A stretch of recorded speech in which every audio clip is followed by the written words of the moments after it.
As if seeing a film with Robert De Niro isn't enough, seeing a film with Robert De Niro in a Barry Levinson picture about organized crime isn't enough. Guess what? Robert De Niro plays not one but two characters in the Alto Knights. Available in theaters nationwide this coming Friday. Honored to have on the Rich Eisen Show none other than the Academy Award winner, Robert De Niro. How are you, sir? I'm okay, thank you. I just got over a 24-hour virus. Oh, boy. But my little baby had it, and then everybody else in the household's getting it. My other children, my other kid, my girlfriend, everybody.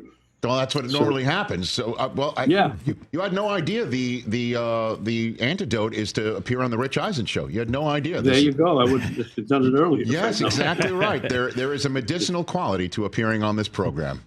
Sounds good. Okay. And so let me jump right into it here. When did you first take on this project knowing that you would play not one but two characters, and not just anybody, but Frank Costello and Vito Genovese, Robert? Well, Irwin Winkler had sent me, he called me and said, I'm going to send you a script, and it's written by Nick Pileggi, and Barry Levinson is going to direct it. And so I said, well, good, I'll read it right away. And I read it, we talked, and we all met and talked, and we talked about the Costello character, thinking that's probably the one I would play.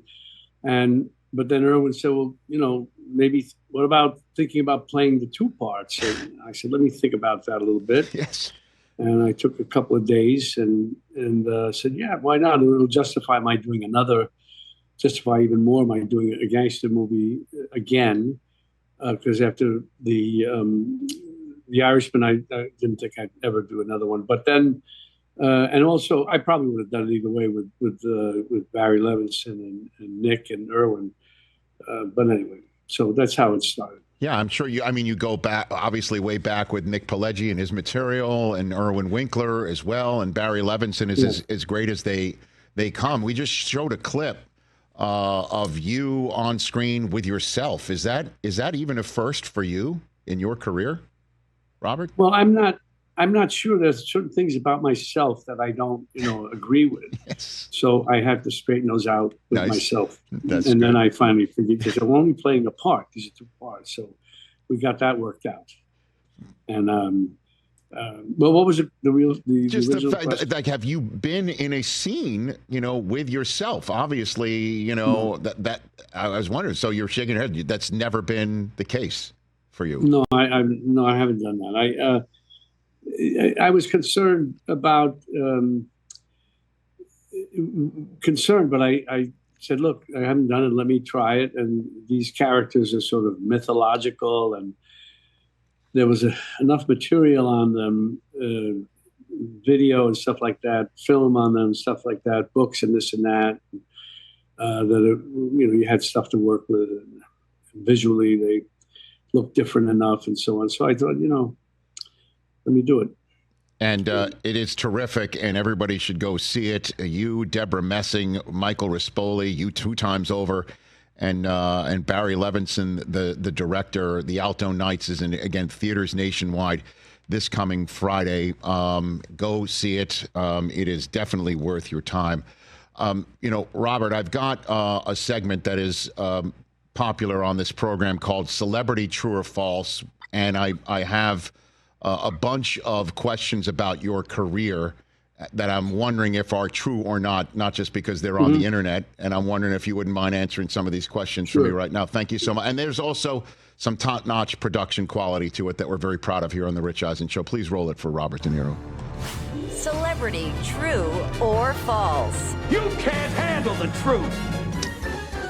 There you go. That's the setup. That's our production value, Robert, right there. What do you think? Okay, good. I'm glad we're through it. Okay, we're through it. Okay, first up, true or false, Robert De Niro. You prepped for Taxi Driver by working an overnight shift as a cab driver and got recognized because you had just won your first Oscar in Godfather Part 2. Is that true? There was one time when I was working in the cab for about 2 weeks, I looked through the rear view mirror, and the passenger, I could tell, that he said, "Do I know that person?" Something, and so that was the only time actually. No one looks at the driver, a cab driver. Usually, they don't. You're just a driver. So it was pretty anonymous. But the story that I had read, again on the internet, which means normally it's true, is that somebody was sitting in the back of this cab and said, Yes. Aren't you the guy who just won for The Godfather Part 2? And is this so bad that you can't get any work that you're a cab driver? Is that true? That's a good story, but that's not as I remember. But you did it for 2 weeks? You were a cab driver overnight for 2 weeks in 1975? I think it was about 2 weeks. I think it was. Did you make any money off of it? Like, did you actually? Yeah, I made a few dollars, yeah. What did you pick up from that, driving a cab? It's interesting. I didn't pick up any crazy people or anything. It was pretty civilized, the whole thing. I drove all over the city, and it was good. Okay. I took my cab, got my hack license and all that stuff, and it was good. You didn't have the Mohawk cut though, right? Driving. No. Okay. The Mohawk. Okay. No. So did you? Because that would have been a different vibe in your cab, right? Had you had the Mohawk in the middle of the night in 1975. It would have been, but it's New York, so people. All the more reason to ignore you because they say, "Oh, let him just drive me where I need to go. I don't want to know anymore." Okay. Next up, true or false, Robert De Niro, you actually broke one of Joe Pesci's ribs in Raging Bull, and Martin Scorsese kept that shot in the movie. Is that true? That could be true. I didn't know it. I mean, I was holding my punches, but Joe, apparently I did crack his rib because I was very careful. So, he kept it in the film, Scorsese. He did. I think. I think he did. You wouldn't notice. I mean, he might have winced more or something. I'm forgetting. But if Marty says he did, he did. Is it true you met Scorsese as a teenager because you grew up in the same Lower East Side neighborhood? Is that true? Yeah, we didn't hang out together, but we knew each other's group, and we had a mutual friend who actually was in the movie. Named Robert Aracola. He sadly passed away a few months ago. I was doing a documentary, and he used to go between my group and his, and we would talk, and he'd tell me that Marty's going to NYU and he's directing this and so on and this or that, and so I did I was part of a documentary about Scorsese that I don't know when it'll come out, but with Rebecca Miller, Arthur Miller's daughter, and we had a kind of a reunion meeting in the Cafe Roma in Little Italy, and with these two guys that I know and Marty knows, Frank Piccirillo and Robert Aracola and Marty, and we were talking, reminiscing, and then I said to Barry Levinson after we were just starting to do the casting, I said, Barry, I have two friends, old friends that they might be good for this, and they'll add a lot of real texture and they'd be good, I think. You mind meeting them? He said, no, I'll meet them. And he met them, and then he read with them. I read with them, and he used them both. Frank plays Boyardo, and Robert played Tony Bender, and he was very happy with them. They did a terrific job. So that was. I forget why I was saying that. No, because you had met Martin Scorsese back in the day, and that kind of does. Yeah, Marty I knew, and this kid he used to go between us. Right. And now we were doing a documentary. And over the years, I'd see him here and there, but, not that often. It leads me perfectly into my next item for you, Robert De Niro. True or false, Scorsese wanted to put regular people in Goodfellas roles, so he cast your Tribeca landlord as Maury the Wigman. Is that true? That's true. Chuck Loeb, yeah. He was your landlord? He was my landlord, yes. Okay. I introduced him to Marty. He also has been not with us for a while, but he was a real character, and I introduced him to some other directors. They all liked him a lot. They used him in their movies. In The Mission, he played Cabeza. Roland Joffe liked him well enough to use him in a good part. And then, so Marty used him in Goodfellas. I forget which came first, the Goodfellas or the mission. But anyway, he used it. So Roland used it. and so he was. Did he have a wig in real life, Robert? Was he He really? was sort of balding. Okay. He was, but he was a character. He was a real character. I could see why anybody would want to use him in the movie, and we used him in King of Comedy too. Oh. He was terrific in that. What was he in King of Comedy? Who was he in that one? Well, I think a lot of it was cut out, but it was great stuff. He was sort of hitting on my girlfriend, and there was a scene in a phone booth where he's making a call, and I think somehow he gets her number. He calls her, or he's waving to her through the phone booth. Anyway, but there was a lot of great stuff. I wish it had been kept in the movie, but it was just too long, I guess. But he was terrific. Yeah, well, maybe that, the fact that you knew him is the reason why you spared him for a brief bit in Goodfellas, right, Robert? Just a brief bit. For a little bit. And then it was, he was, he had to go. Just a little bit. Next up, Robert De Niro. My favorite comedy of all time is Midnight Run, and I'm honored to be able to tell that to you here on this show. It's actually a big moment for me personally to be able to tell you that. True or false, you took the role of Jack Walsh in Midnight Run because a scheduling conflict kept you from taking the lead role in Big. Is that true? No, it just didn't work out in Big. I was working a lot with Penny on it, and it was just a negotiation thing, and but it was fine. It was okay. It wasn't a scheduling thing. Okay, but you were in line to take the lead role in Big, and whatever happened led you to Midnight Run? No, it didn't lead me to Midnight Run. I would have done Midnight Run. There was no scheduling problem that I remember. Midnight Run is just a beautiful movie, Robert. Thank you. It is honestly. It makes you laugh. It makes you cry. And I can't get enough of it, and I'm wondering what your memory of this film was. 35 years ago now, by the way. Yeah, it was a terrific script. George Gallo wrote it, and Marty Brest directed it. It was just I had a lot of fun doing it, and yeah, I was really wanted to do the film, and so I was glad that I was able to when I read the script. But in real life, you are not unpopular with the Chicago Police Department, right, Robert? We just make sure. Okay, very good. I want to make sure on that. No. All right, I got two more for you here in the true or false. True or false, your diner scene with Al Pacino in Heat was shot at 1 a.m. with no rehearsals. We were just, there was no blocking necessary. We were both sitting in seats facing each other at a table. So we started late for some reason. Dark was needed. It was night, and I guess we did start shooting around one in the movie. That's one of my favorite scenes of the movie. And when I read it, I said, "This is a great scene." Why?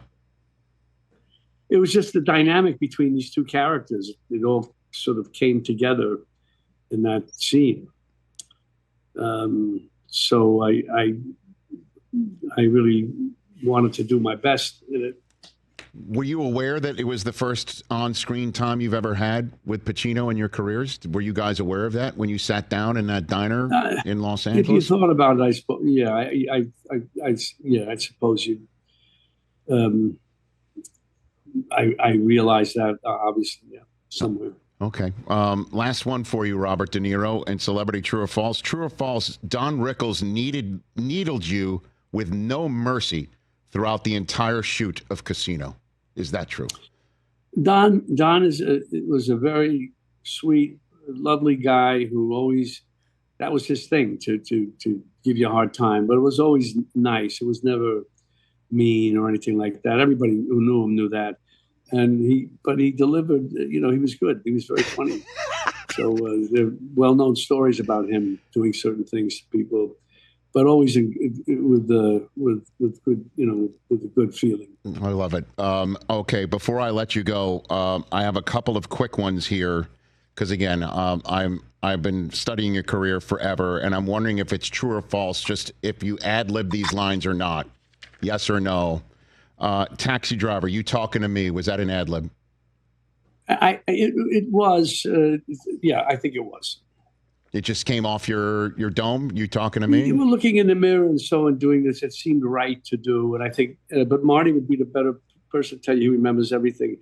It just, it was. We had all the other stuff in the scene was there, but the actual you talking to me was just something that I came up with while we were shooting the scene. True or false? Scorsese in the backseat of your cab. Do you see the woman in the window? Was that ad-libbed by him? It might have been. We were supposed to use another actor named George Memley, but George had an accident working on another movie, so he couldn't shoot. So Marty had to do it. And Marty's good. So he, I forget, he might have ad-libbed. Okay. Next up, true or false? The breakdown in the jail in Raging Bull where you say, I'm not an animal, and you're punching the wall and you're hitting your head against the wall. Was that ad-libbed by you? Some of it might have been. The basic idea of it, the thrust of it, making the points had always had to be there. Yeah. We made a wall that was made of kind of a hard rubber, knowing that I would do that. That was my follow-up question. If you hurt yourself doing that, Robert? No. Okay, very good. Next up, an Untouchables railing at Elliot Ness at the end when you're being put in jail, nothing but talking a badge. Was that ad-libbed by you then? I think, Mamet is a great writer of dialogues, especially. So in his case, I would always, respect that because I couldn't say it any better than the way he wrote it. Yeah, because, I mean, Costner's been on this show, and he said at one point that he really thought you were going to get out him. Like one split second in his mind during the scene, he thought you were going to break loose and actually hurt him, is what he thought, Robert. Well, in acting, that's what you're supposed to feel in order so that it can be real and the audience can believe it. Okay, I got three more here. True or false, ad-lib, Charles Grodin entire litmus configuration scene in Midnight Run was an ad-lib. I don't know which one that was. He went in the bar. He asked for $20 bills. The red was the guy behind the counter. He asked for 20s. They stole the money. You were the one actually getting the pencil and rubbing the eraser on it. The litmus configuration scene. He might have, he made the points. He might have made them with ad-libbing. I don't remember. Okay. But it all felt right. Whatever he was doing. Okay. Any line in the lie detector scene in Meet the Parents, was any of that an ad-lib by you at all? I don't remember. I think it was pretty much the way it was scripted. There could have been a line here and there that we threw in. Okay. And then the last one, and I'm particularly curious about this, the entire dinner scene at the house of Tommy's mother, played by Scorsese's own mom, Catherine, in Goodfellas, was that an ad-lib scene? There were ad-libs there, of course, talking with her and this and that and the food and all that stuff, sure. So you got in there and you just acted just like how we just like we're sitting around there, just. And the same thing with the picture of the guy and the dog. One dog goes one way, one dog goes the other way, and this guy says, "What do you want from me?" That was Pesci's line. Was that an ad-lib based on that? Could have been something that was there, but Joe probably ad-libbed it. Fantastic. Could be wrong.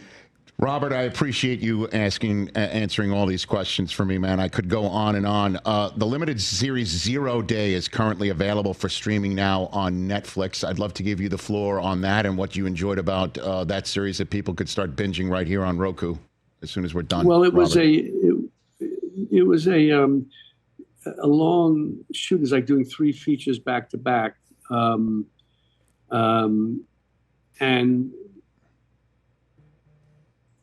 there was a lot of information that had to be gotten out, exposition that I was concerned about. So I was always trying to keep up with what we had to do each day with the dialogue and so on.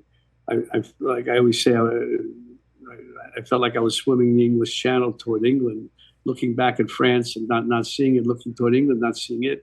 I just had to keep swimming, to make it to the other side. But it was all worth it. It's just it was a different way of working for me. Leslie Lincoln-Glauder was terrific as the director, and Eric Newman as the showrunner. I had one director because sometimes they bring in different ones, and that I was a little concerned about it. I didn't want to have to do that. So Leslie did all 6 episodes. Robert, I really appreciate the time here. It is an honor to have you on. And if you bet, and if you will indulge me in just one more minute here, I have a Goodfellas poster in my green room that I bought at a golf auction years ago. Ray Liotta was a guest on this program long before his passing. He saw the autographed poster in my green room. This is him busting it open with an axe, okay? Because he said the autograph on it that was supposedly his was fake. Oh, wow. And so now this is a big moment for me, Robert. I need to ask you if yours is fake too, because that would freak me out. Is that your real autograph, Robert De Niro?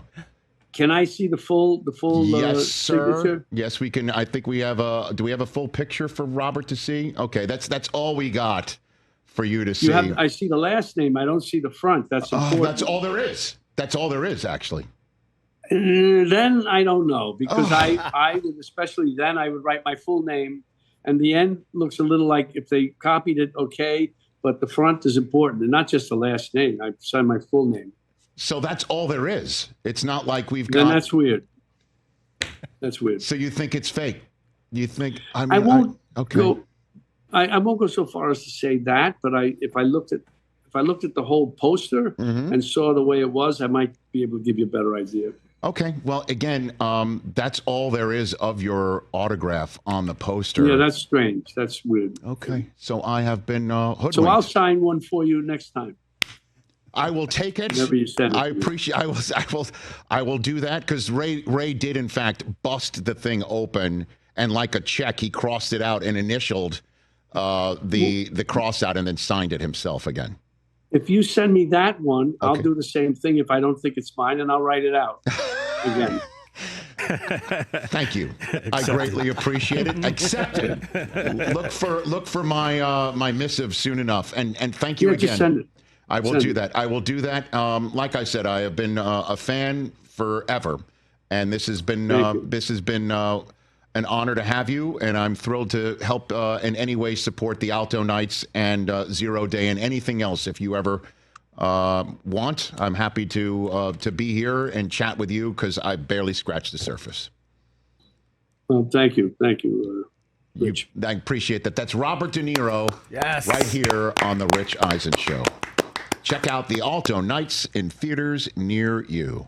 Catch the Rich Eisen Show live weekdays from 12 to 3 p.m. Eastern on Roku Sports Channel in the U.S.